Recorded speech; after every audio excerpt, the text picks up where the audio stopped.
بسم اللہ الرحمن الرحیم. بریک کے بعد میں آپ کو ایک بار پھر سے خوش آمدید کہتی ہوں. آپ لوگ ہمیں کالز بھی کر سکتے ہیں اور آپ ساتھ میں ہمارے یوٹیوب کے پیج پہ جا کے کامنٹ سیکشن میں #آسک مدیحہ نقوی لکھ کے علماء سے آپ کو جو بھی سوال ہو وہ آپ پوچھ سکتے ہیں اور پھر میں آپ کے سوال علماء دین تک پہنچاؤں گی.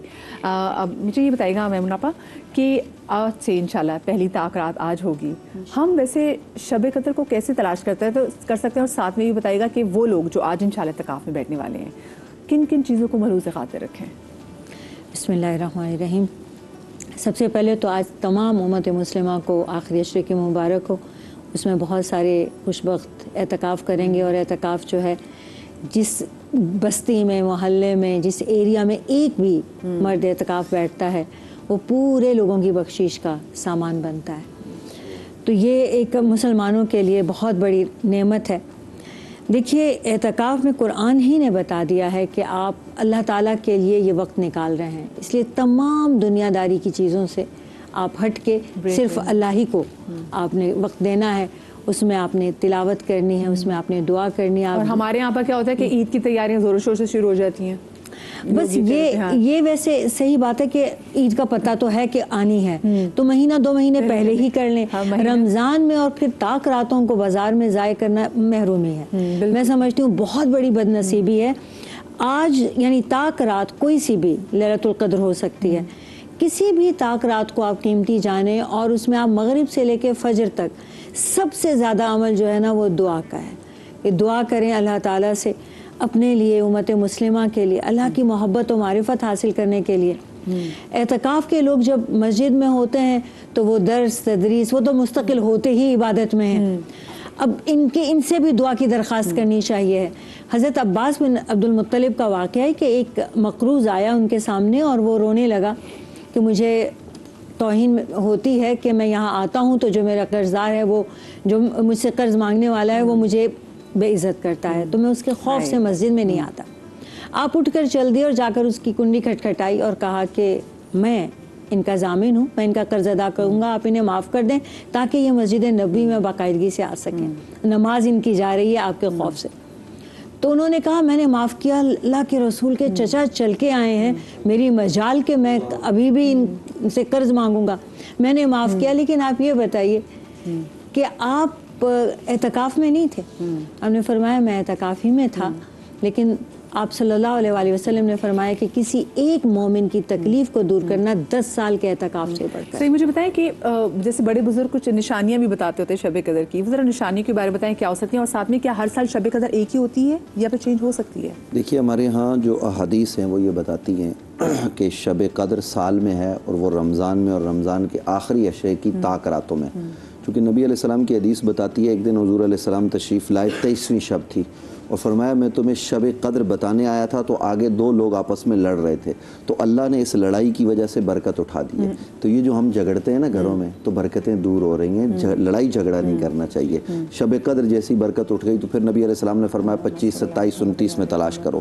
اس سے تو یہ پتہ چلا کہ یہ آخری 5 طاق راتوں میں اللہ نے پاکستان بھی ہمیں 27ویں شب میں عطا کیا, یہ بھی بڑی برکت ہے. باقی اس کی جو نشانیوں کی آپ نے بات کی ہے وہ یہ کہ اس دن سورج بغیر شعاؤں کے طلوع ہوتا ہے, اس دن ذرا سکون ہوتا ہے, اطمینان ہوتا ہے, پانی بھی دودھ ہو جاتا ہے. وہ بہت ساری نشانیاں بتائی گئی ہیں. تو اس لحاظ سے ہمیں یہ چاہیے کہ ہم ہر طاق رات کو جو ہمارے سننے والے ہیں کہ وہ اس کو عبادت میں گزاریں. اگر اعتکاف میں نہیں بھی ہیں تو جو اعتکاف میں وہ تو ظاہر تلاش کریں گے ہی, اور جو اعتکاف میں نہیں ہیں وہ بھی کم از کم جو طاق راتیں ہیں ان کو عبادت میں گزاریں, تلاوت قرآن, تہجد اور اس کے علاوہ نوافل اور دعائیں. جب یہ کریں گے تو یقیناً نبی اکرم صلی اللہ علیہ وسلم نے جو فرمایا کہ جو ان راتوں کو تلاش کرتا ہے وہ پا لیتا ہے. صحیح. علامہ صاحب آپ سے بھی جاننا چاہوں گی کچھ نشانیوں کے حوالے سے بھی بات کیجیے گا اور ساتھ میں یہ بتائیے گا کہ کون سی عبادت افضل ان طاق راتوں میں؟ پہلی بات تو یہ کہ قرآن کریم میں ایک نشانی آئی ہے جس سے پتہ چلتا ہے کہ یہ شب قدر ماہ رمضان کے اندر ہے. وہ کیا نشانی ہے کہ ایک طرف سے سورہ قدر میں ارشاد ہوتا ہے کہ انا انزلناہ فی لیلۃ القدر, قرآن کو ہم نے نازل کیا ہے شب قدر میں, اور دوسری طرف سے قرآن یہ کہتا ہے کہ شہر رمضان الذی انزل فیہ القرآن, کہ قرآن نازل ہوا ہے رمضان کے مہینے میں. تو شب قدر اس کا مطلب رمضان ہی کے اندر ہے. اب رمضان کی کون سی رات ہے اس کے بارے میں قرآن مجید خاموش ہے، لیکن جو ناطقین قرآن ہیں، جو مفسرین قرآن ہیں، انہوں نے بیان کیا. اور ائمہ اطہار علیہ السلام فرمایا کرتے تھے کہ شب 19، شب 21 اور شب 23 کے بارے میں یہ سب سے زیادہ احتمال ہے کہ ان میں سے کوئی رات شب قدر کی رات ہو. اور امام محمد باقر علیہ السلام سے جب کسی نے سوال کیا کہ آپ بتائیے کہ آپ کو معلوم ہے کہ کون سی رات ہے، تو فرمایا کہ ہمیں کیسے معلوم نہیں ہوگا جبکہ قرآن کہہ رہا ہے تنزل الملائکۃ والروح فیہا باذن ربہم من کل امر. اس رات ملائکہ نازل ہوتے ہیں، تو ملائکہ کسی اور پر نہیں، ہم پر ہی نازل ہوتے ہیں. تو اس لیے ہمیں تو معلوم ہے کہ یہ کون سی رات ہے. اور بعض روایات کے اندر اتنی زیادہ واضح نشانی آئی ہیں جس سے ہمارے یہاں جو فقہ جعفری ہے اس کے حساب سے شب 23 کے بارے میں سب سے زیادہ احتمال ہے کہ وہ شب قدر ہو. اس کے بعد جو احتمال ہے وہ شب 21 کے بارے میں، اس کے بعد جو احتمال ہے شب 19 کے بارے میں، اور اس کے بعد شب 25 بھی ہے، شب 27 بھی ہے، شب 29 بھی ہے، اور کوئی اور بھی رات ہو سکتی ہے، اس کے بارے میں کوئی قطعی طور پر نہیں کہہ سکتا. اور یہ جو پروردگار عالم نے سلسلہ رکھا ہے نا، اس کے اندر بھی ایک وجہ موجود ہمیں سمجھ میں آتی ہے. وہ یہ کہ جس طریقے سے موت کے بارے میں نہیں پتہ انسان کو کب موت آ جائے، تو ہمیشہ انسان کو اپنا محاسبہ کرنا چاہیے اور ہمیشہ تیار رہنا چاہیے کہ مجھے کبھی بھی موت آ سکتی ہے. توبہ کرنے میں تاخیر نہ کرے، جلدی کرے. جیسے ہی یہ رات ملی ہے، جیسے ہی موقع ملا ہے، فوراً سے قرآن کریم کی طرف آئیں، دعاؤں کی طرف آئیں، اعمال کی طرف آئیں. تو اس لیے پروردگار عالم نے بھی شاید شب قدر کو چھپا کے رکھا ہوا ہے کہ اگر میرا بندہ کسی رات میں اعمال انجام دے دیتا ہے تو میری رحمت کا تقاضا یہ ہے کہ چاہے شب قدر کوئی اور رات ہو، میں اس کے لیے شب قدر اسی رات کو بنا دوں گا. آئے تو ہو تم ہماری بارگاہ میں تو یہاں سے کچھ لے کر ہی جاؤ گے. اور پھر اس رات کے جو اعمال ہیں اس کے اندر سب سے بہترین عمل تو یہ سورہ قدر کی تلاوت کرنا ہے، زیادہ سے زیادہ کثرت سے دعائیں مانگنا ہے. قرآن کے اعمال ہیں جو اسپیشلی مفات الجنان کے اندر ذکر ہیں کہ قرآن سر پر رکھ کر بھی کچھ ذکر ہیں جو پڑھنے چاہیے، اور قرآن کھول کر بھی کچھ ذکر ہیں جو پڑھنے چاہیے. آج کی رات عبادتوں کے اندر گزارنا چاہیے، اور بطور خاص ان افراد کے لیے کہ جن کی نمازیں قضا رہ گئی ہیں، کیا ہی مناسب رات ہے کہ اس رات کے اندر اپنی قضاء عمری کو انجام دیں. اچھا مجھے میمونہ پر یہ بتائیں، ایک سوال یہ آیا ہے کہ خواتین کے اگر مخصوص ایام ان دنوں میں آ جائیں جن کو شب قدر میں، تو پھر کیا مطلب وہ شب قدر سے محروم رہ گئی؟ بالکل بھی نہیں. وضو کر کے وہ دعا تو کر سکتے ہیں، وہ مستقل دعائیں کرتی رہیں، صدقہ و خیرات کریں، اچھی بات کہیں، مطلب ہر بری بات سے رکیں، بازاروں میں نہ ضائع کریں یہ رات. یہ آپ صرف نماز نہیں پڑھ سکتے نا، آپ صرف تلاوت نہیں کر سکتے، آپ دعا تو کر سکتے ہیں، اور وہ تسبیحات بھی کر سکتے ہیں، تسبیحات ساری کر سکتے ہیں. آپ زبان ہمیشہ پاک ہوتی ہے، آپ وضو کر کے بیٹھ جائیں، دعائیں کریں اور تسبیحات کریں. نوید بھائی آپ کے اسکول آف تھاٹ میں بھی ہے کہ وہ تسبیحات کر سکتی ہیں؟ جی تسبیحیں تو بالکل پڑھ سکتی ہیں. اس کے علاوہ درود شریف کی کثرت کرنی چاہیے، درود شریف پڑھا جا سکتا ہے، اس میں کوئی حرج کی بات نہیں. علامہ صاحب جی اس حوالے سے بھی کوئی مذائقہ نہیں، پڑھا جا سکتا ہے. بس یہ کہ قرآن مجید کی ان سوروں کی تلاوت جس میں سجدہ واجب ہو جاتا ہے ان سے پرہیز کریں. باقی نمازیں ان کے اوپر ضروری نہیں ہے، روزے ضروری نہیں ہے، لیکن وہ خدا کی بندی ابھی بھی ہیں، اس لیے بندگی پروردگار کو نہ چھوڑیں. اچھا میں ذرا آسک مدھیہ نقوی پہ آ جاتی ہے، ذرا مجھے پہلا سوال بتا دیجیے. پڑھائی میں جو بچے کمزور ہوتے ہیں ان کے لیے کوئی وظیفہ بتا دیجیے. سورہ علم نشرہ 14 مرتبہ اول آخر درود شریف پڑھ کے تو بچے پہ دم کر دیں، یا پانی پہ دم کر کے بچے کو پلائیں، اس کی یادداشت بہت تیز ہو جائے گی. اچھا کیا فرض روزے کا کسی فوت شدہ کو ثواب دے سکتے ہیں مفتی صاحب؟ دیکھیے فرائض جو آپ کے اپنے ذمہ ہیں ان کا ثواب نہیں دیا جا سکتا، وہ آپ نے خود ادا کرنے. ہاں فرض ادا کرنے کے بعد فوت شدگان کے لیے دعا کی جا سکتی ہے، نفلی عبادات کا ثواب پہنچایا جا سکتا ہے، جیسے حج ہے نفلی طور پر لوگ کر لیتے ہیں کسی کی طرف سے، یوں ہی عمرہ ہے، یوں ہی دیگر قرآن کی تلاوت ہے، نوافل ہیں، یہ ہمارے یہاں پہنچائے جا سکتے ہیں. فرائض چونکہ اس کے اپنے ذمہ پر قرض ہیں، وہ اس نے ہر حال میں ادا کرنے، اور وہ اس کی اپنی چیز ہے، اس لیے وہ اس نے خود ہی کرنے. صحیح ٹھیک ہے. اچھا ایک سوال آیا ہے کہ ٹیٹو کروانے کا بہت شوق ہے، تو کیا ٹیٹو بنوا سکتے ہیں، اور پھر کیا نواز ہو سکتے ہیں، اور پھر گناہ بھی نہ ملے؟ مجھے یہ بھی ٹینشن ہے. اصل میں ٹیٹو کے حوالے سے بہت مختلف چیزیں ہیں اور مختلف آراء ہیں. ایک چیز یہ ہے کہ ٹیٹو کہا جاتا ہے کہ جو اسکن کے اوپر کوئی چیز لکھ دی جاتی ہے اور محفوظ ہو جاتی ہے اور باقی رہتی ہے.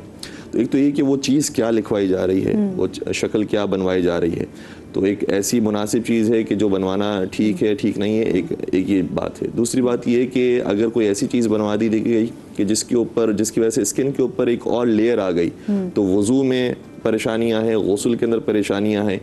تو اس لیے ویسے تو مناسب یہی ہے کہ جو پروردگار نے انسان کو بدن دیا ہے اور سالم بدن دیا ہے اس کے اوپر اس طرح کی چیزیں نہ لکھوائی جائے، نہ کروائی جائے. اور اس کے پیچھے بھی ایک ثقافت ہے.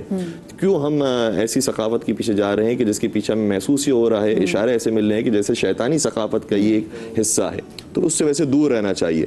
لیکن اگر کوئی ایک مناسب چیز جس کو حلال ہے لکھوانا وہ لکھوا دیتا ہے اور اس طرح سے لکھواتا ہے کہ اوپر لیئر بھی نہیں آتی ہے، تو پھر وضو اور غسل میں کوئی معنی نہیں ہے. لیکن یہ پھر بھی ریکمنڈیشن اس کی ہم نہیں دیں گے. مرد حضرات جو پیئرسنگ کرواتے ہیں کیا وہ الاؤڈ ہے اسلام میں؟ پیئرسنگ تو عورتوں کے لیے بھی ضرورت سے زیادہ جو ہے الاؤڈ نہیں ہے. مردوں کو تو مرد رہنا چاہیے. اس میں خاص طور سے اس بات پر ان کی شباہت جو ہے وہ بدل جاتی ہے. تو کسی بھی لباس ہو، طور طریقہ ہو، حتیٰ کہ یہ پیئرسنگ ہو، اس میں بھی اگر کوئی مرد بھی عورت کے مشابہ ہوتا ہے تو جائز نہیں. اچھا ٹھیک ہے بھائی، آگے بہت مزے کا وظیفہ ہے وہ سب بتائیے گا. پاکستانی کرکٹ ٹیم کی کارکردگی کو بہتر کرنے کا وظیفہ بتا. آج تو جیت گئے بھائی، آج اچھا اطلاع یہ میں آپ تینوں سے لوں گی. ویسے پاکستانی کرکٹ ٹیم کو بہتر کرنے کا وظیفہ یہ ہے کہ انصاف کے تقاضے پورے کیے جائیں، صحیح سلیکشن کی جائے اور بہتر انداز میں مفتی صاحب ہونا. ہمیں بتائیں ہم نے کیا تسمیہ پڑھی، وہ جو فتح کے لیے ہمیں بتائیں، ہم تسمیہ سے کام پورا کریں گے. ہماری تسمیہ ان پر کہ انہوں نے خود ہی پڑھنی ہے نا، وہ خود کچھ کریں. باقی یہ ہے کہ اللہ سے دعا کرنی چاہیے. دعائیں جو ہے نا وہ تقدیر کو بدل دیتی ہیں.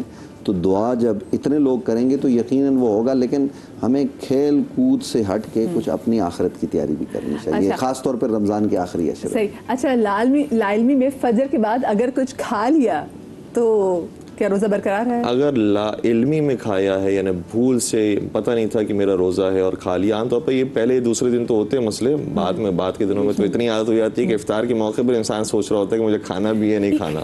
علامہ صاحب عید والے دن کھاتے ہوئے بھی بندے کو ٹینشن ہوتی ہے، سارے دن عید کو نہیں روزہ تو نہیں ہے کہیں. تو اگر اس طرح سے بھول سے کھا لیا ہے تو کوئی حرج نہیں ہے. لیکن اگر جانتے ہوئے لیکن ماں باپ کے سامنے اور بیوی بچوں کے سامنے کہا کہ مجھے پتہ نہیں تھا، تو وہ اللہ کو بہت پتہ ہے کہ تم نے جان بوجھ کے کھایا ہے یا بھولے سے کھایا. اس میں ایک خاص مسئلہ یہ ہے کہ لوگ صبح کچھ لوگ دیر سے اٹھتے ہیں یا لیٹ جاتے ہیں، اذان ہو جاتی ہے تو وہ سمجھتے ہیں ابھی سحری باقی ہے تو وہ کھا لیا.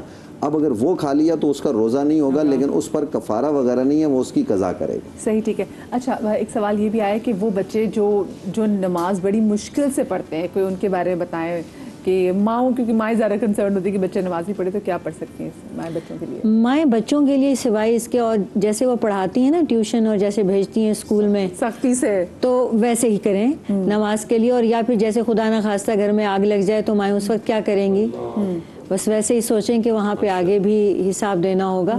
تو یہاں پر کوئی، یعنی آپ صلی اللہ علیہ وسلم کی نرمی کو آپ دیکھیے کہ آپ نے کبھی سختی نہیں فرمائی، لیکن آپ نے فرمایا کہ 7 سال کے بچے کو آپ نماز کی عادت ڈالیں اور 10 سال کے بچے کو آپ تربیت کے لیے آپ اس پر سختی کریں. تو اس کا مطلب ہے کہ یہ نماز ایک ایسا فریضہ ہے، اسے تربیت کے لیے سختی کی جا سکتی ہے. صحیح. تیمم کا ذرا طریقہ پوچھیں، پھر میں آپ دونوں سے لے لیتی ہوں. تیمم کا طریقہ. تیمم دیکھیے، ایسی جگہ پر جہاں پانی موجود نہ ہو، بالکل قرب و جوار میں نماز کا وقت جاتا رہا ہو، یا ڈاکٹر نے بتایا ہو کہ آپ اگر پانی کا استعمال کریں گے تو آپ کا مرض بڑھ جائے گا اور واقعاً ایسا ہو، تو ایسی صورت میں وہ تیمم کر سکتے ہیں. اور تیمم میں یہ آپ کا چہرہ ہے، یعنی ایسی گرد، ایسی مٹی ہو، اس پر آپ ہاتھ لگائیں گے اس طریقے سے، اور وہ ہاتھ لگانے کے بعد آپ اپنے چہرے کو مکمل طور پر پیشانی سے ٹھوڑی کے نیچے تک، ایک کان کی لو سے دوسرے کان کی لو تک یہ اس کا مسح کریں گے. اور پھر دوبارہ ایسے کر کے جھاڑ لیں گے ہاتھوں کو، پھر مٹی میں لگا کے پھر اپنا یہ دایاں ہاتھ اس طریقے سے یوں پورا اس کو وہ کریں گے،